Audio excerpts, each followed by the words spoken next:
आइए आज हम लोग क्लास 9th का 11वां पार्ट पढ़ेंगे। सब्जेक्ट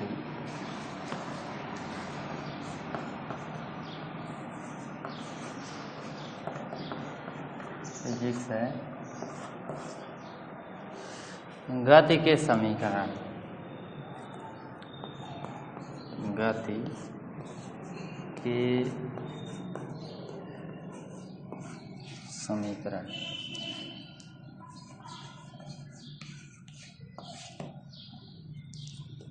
गति के समीकरण। गति के समीकरण गैलीलियो ने 3 दिए थे जो आप लोग पढ़ेंगे।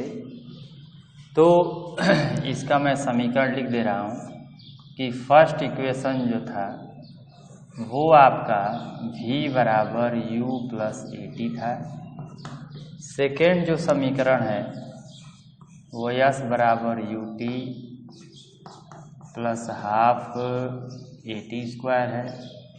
और थर्ड समीकरण है इसका v स्क्वायर बराबर u स्क्वायर प्लस 2s। ये 3 प्रमुख समीकरण गैलीलियो ने दिए थे।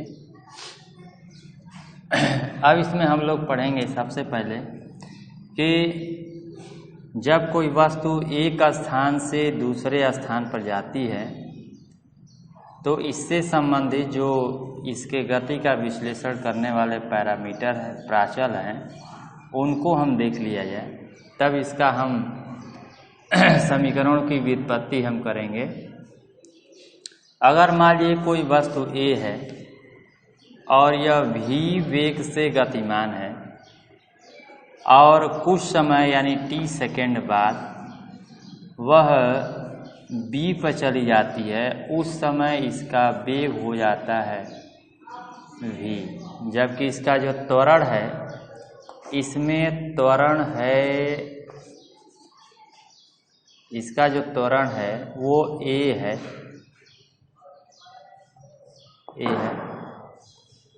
और यह t समय में इसका वेग जो है u से बदलकर v हो जाता है, ये v हो जाता है। इतने समय में यह पिंड यश विस्थापन तय करती है, इसमें होने वाला विस्थापन यश है। अब हम इससे संबंधित समीकरण की व्युत्पत्ति करेंगे।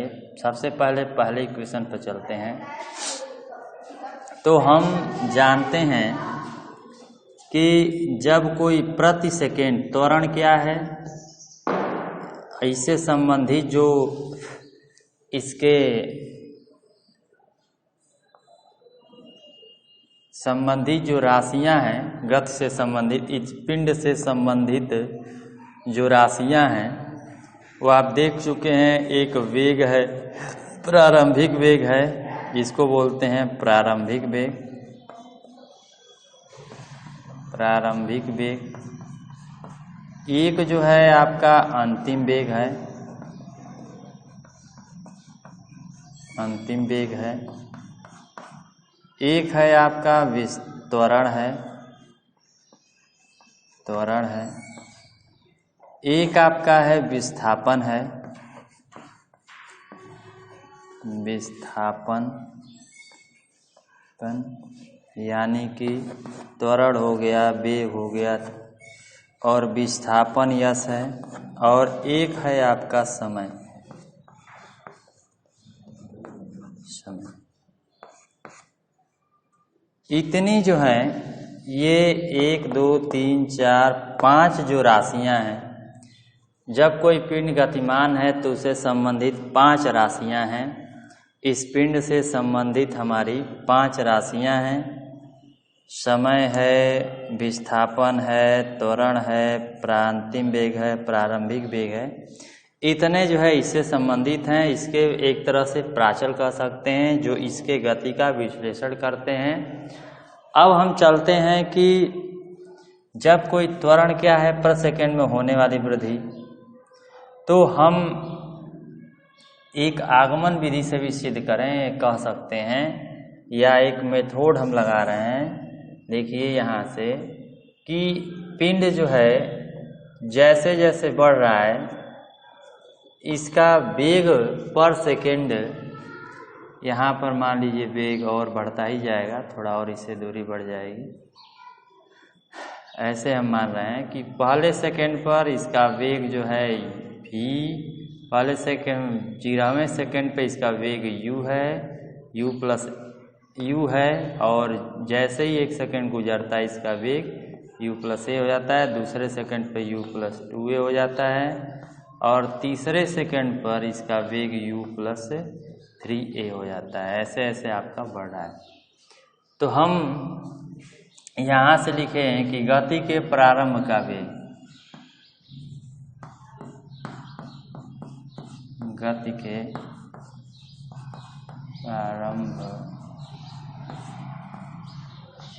प्रारंभिक वेग, गति का प्रारंभिक वेग, पिंड का प्रारंभिक वेग,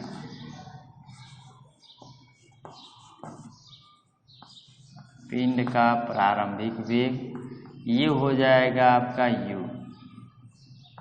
u हो गया। पिंड का 1 सेकेंड बाद का वेग, पिंड का 1 सेकेंड,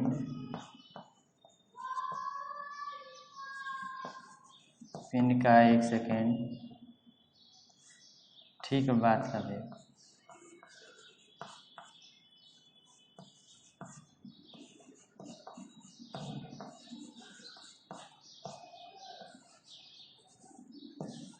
बाद का वेग u प्लस a हो गया।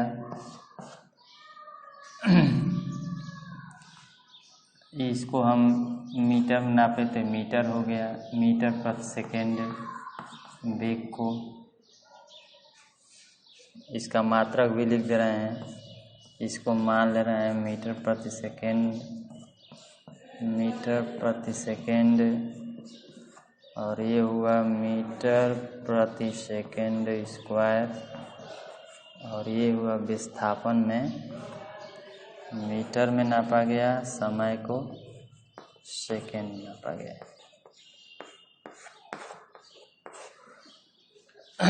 तो पिंड का 1 सेकेंड ठीक बाद का वेग, 1 सेकेंड ठीक बाद का वेग, बाद का वेग इतना मीटर प्रति सेकेंड। पिंड के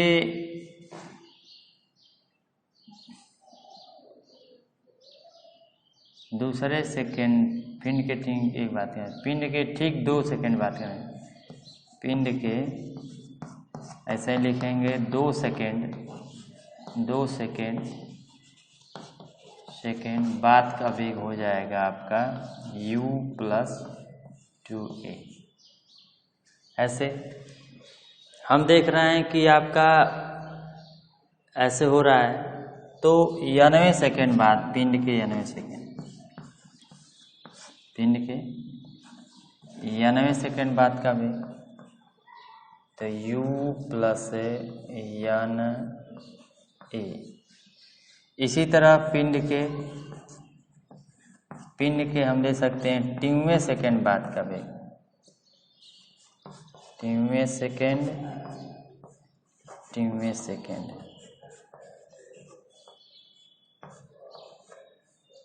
u प्लस टी ए, या इसको लिख सकते हैं u प्लस ए टी। यानी 90वें सेकेंड पर हम जानते हैं कि 90वें सेकेंड पर ये जो वेग है इसका भी हो जा रहा है। तो चूंकि हम जानते हैं कि 90वें सेकेंड पर भी हो जा रहा है, तो ये हो गया आपका भी, यानी इस तरह हो गया आपका भी बराबर u प्लस ए टी। एक तरीका यह हो गया। आप ऐसे मानिए कि 1 सेकेंड पर ऐसे आप दिखा सकते हैं कि 0 सेकंड पर इसका 0 है वेग, पहले सेकंड पर इसका वेग है u प्लस ए, दूसरे सेकंड पे इसका वेग है u प्लस 2a, तीसरे सेकंड पे इसका वेग है u प्लस 3a। इसी तरह 90वें सेकंड पे इसका वेग है, 90वें सेकंड पर हो जाएगा, या 90वें सेकंड पर मान लें तो 90वें सेकंड पर u प्लस 80 हो जाएगा। जबकि जानते हैं कि प्रारंभिक जो वेग है u है 0वें सेकंड पर, 1 सेकंड पर इसका ये है, 2 सेकंड पे ये है, 3 सेकंड पे ये है, 30 सेकंड पे ये है। तो ये जो वेग है आपका, ये आपका v हो गया।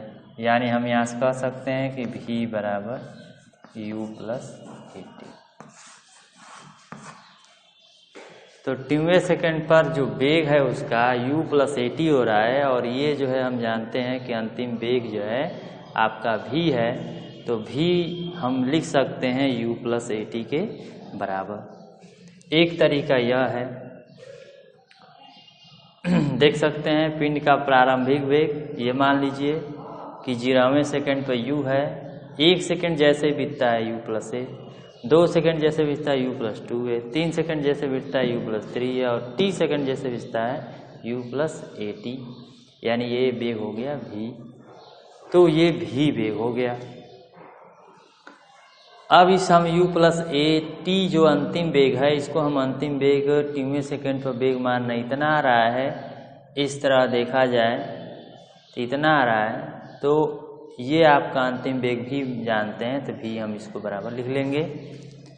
अब एक और तरीका है कि त्वरण की परिभाषा से हम जानते हैं, एक त्वरण की परिभाषा से भी निकाल सकते हैं। त्वरण क्या है? प्रति सेकेंड वेग में होने वाली वृद्धि। तो हम लिख सकते हैं त्वरण की परिभाषा से, त्वरण की परिभाषा से, त्वरण की परिभाषा से हम जानते हैं त्वरण बराबर वेग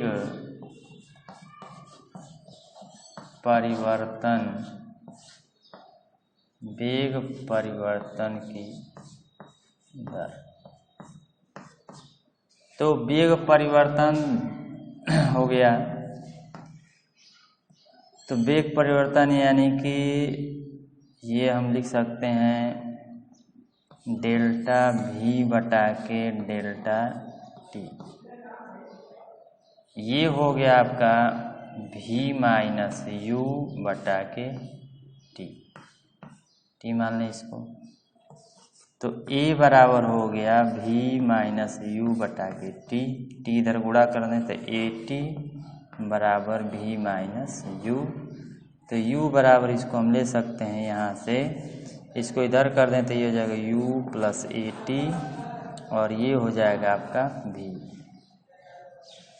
यानी यहाँ से आप लिख सकते हैं v बराबर u प्लस एक ऐसे भी आ गया,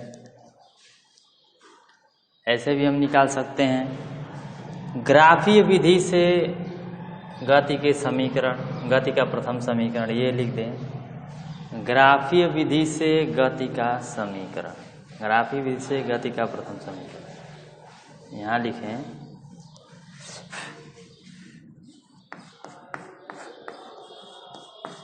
ग्राफीय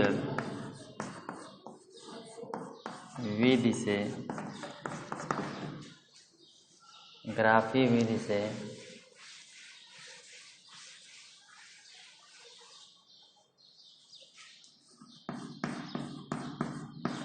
गति का प्रथम समीकरण कैसे हल होगा, इसको हमको देखना है। तो हम ग्राफ खींचते हैं,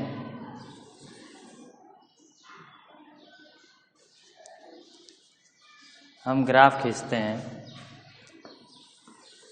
और इस ग्राफ पर जानते हैं जो कार्तीय अक्ष है, कार्तीय तल है, उसको हम लेते हैं। तो हम कार्तीय अक्ष पर x अक्ष पर हम दिखा देते हैं t को और y अक्ष पर दिखा देते हैं, इसमें ये समय इस पर दिखा दे रहे हैं समय, और इसमें दिखा दे रहे हैं आपका वेग। तो यदि हम ऐसे ग्राफ प्लॉट करें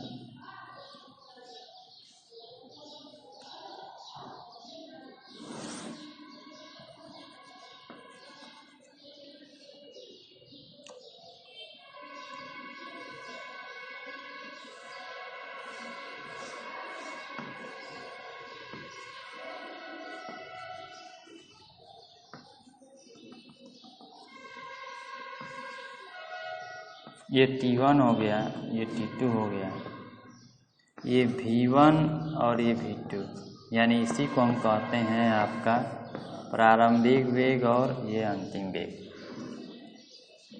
तो यहाँ पर इसका हम T1 और V1 ले लें और यहाँ पर T2 और V2 ले लें। यही आपका प्रारंभिक वेग है, अंतिम। अब इसका हम ढलान देखें, यहाँ से हम ले लें O हो गया और ये AB 2 पॉइंट ले लिए।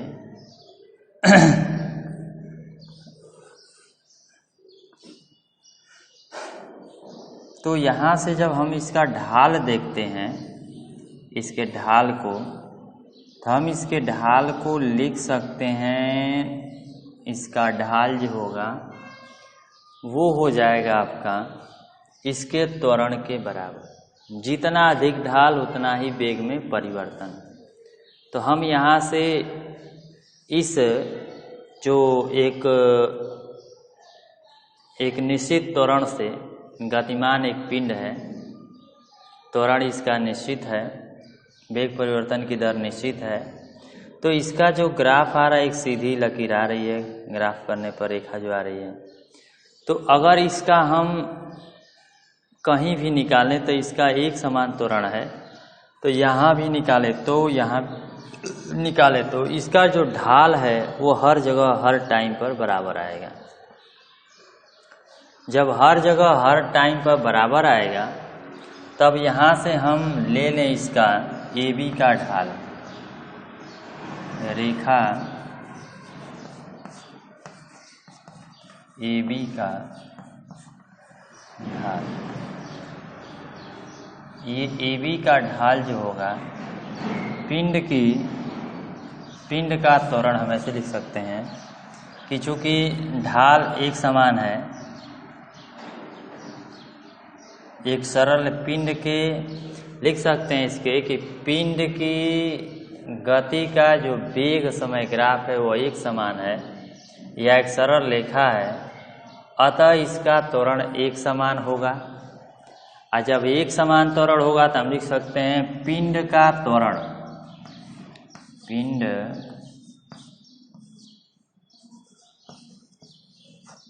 पिंड का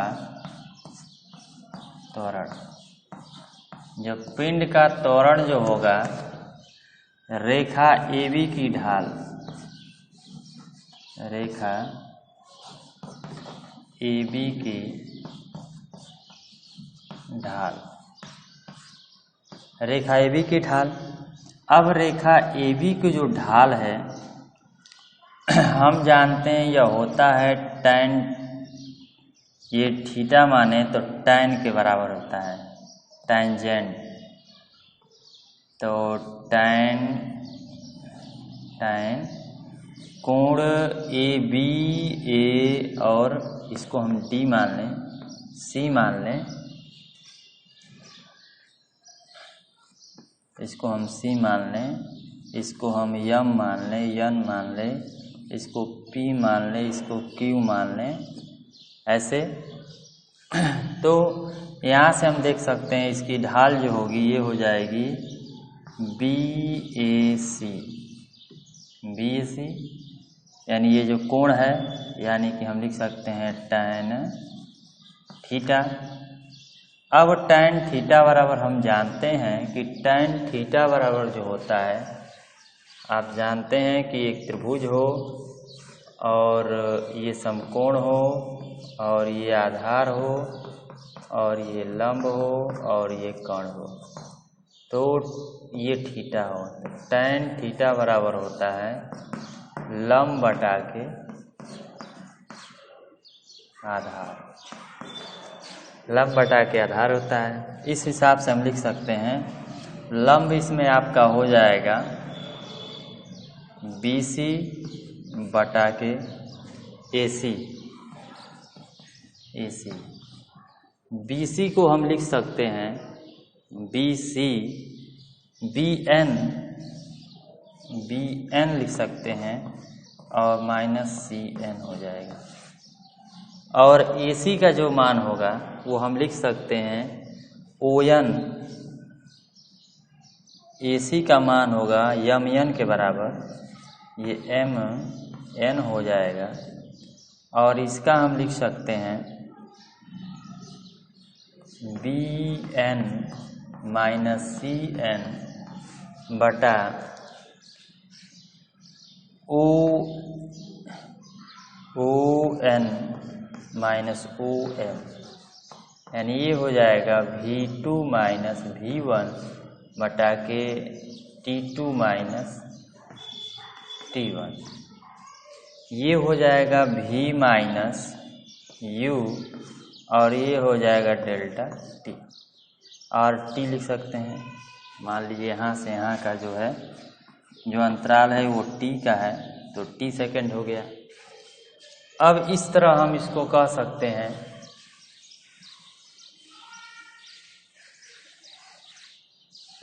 इस तरह यहाँ से आप दिखा सकते हैं।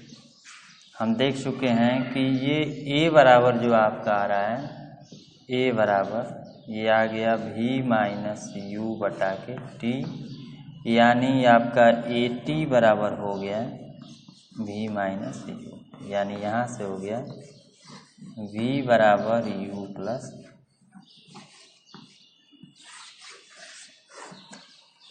V बराबर U प्लस AT। इस तरह हम गति के प्रथम समीकरण का ग्राफी विधि से, यही आप लोगों के चैप्टर में भी दिया हुआ है, आपके पाठ्यक्रम में दिया हुआ है, आपको ग्राफी विधि से ही आपको दिखाना है कि गति का प्रथम समीकरण, या इसी पर आधारित पूछा भी जाएगा कि ग्राफी विधि से गति का प्रथम समीकरण ज्ञात कीजिए, बताइए। तो आप लोग इस विधि का उपयोग करेंगे। ऐसे आप ग्राफ खींचेंगे और ग्राफ खींच करके आप A और B पॉइंट ले लेंगे इस रेखा पर, ये जो रेखा जा रही है। उसके बाद यहाँ से एक लंब खींचिए, यहाँ पे एक लंब खींचिए, जो इधर वाला लंब खींचिए इसको M पर, इसको T1 पॉइंट से निरूपित कर दीजिए। ये जो B से सीधे इस पर X अक्ष पर लंब खींचेंगे T2 हो जाएगा। अब Y अक्ष पर जब A से लंब खींचेंगे तो ये पहला वेग हो जाएगा, यानी प्रारंभिक वेग। और ये जो है आपका B से खींचेंगे इस पर लंब, ये 90 अंश का खींचेंगे, इस पर लंब हो गया, ये लंब हो गया, ये लंब हो गया, ये लंब हो गया। तो ये V1 और ये V2 हो गया। उसके बाद अब हम पिंड का त्वरण निकालेंगे तो रेखा AB की ढाल हो जाएगी, क्योंकि हम देखते हैं ढाल एक समान है। यही जो है त्वरण को, जितना ही त्वरण का मान हम देखते हैं, जितना ही ढाल ज़्यादा रहता है त्वरण उतना ही अधिक होता है। तो यह ढाल हमारा एक तरह से डिस्क्राइब कर रहा है, एक तरह से एक्सप्लेन कर रहा है कि ढाल जितना ही ज़्यादा, पिंड का वेग उतना ही ज़्यादा रहेगा, उतना ही परिवर्तन दर अधिक रहेगा। तो रेखा AB की ढाल ये हम त्वरण के बराबर ले लेंगे, और ढाल का मान जब निकालेंगे तो हमको जो समीकरण प्राप्त होगा ये गति का प्रथम समीकरण होगा। तो ये ढाल के हिसाब से पहला समीकरण आपका सिद्ध हुआ।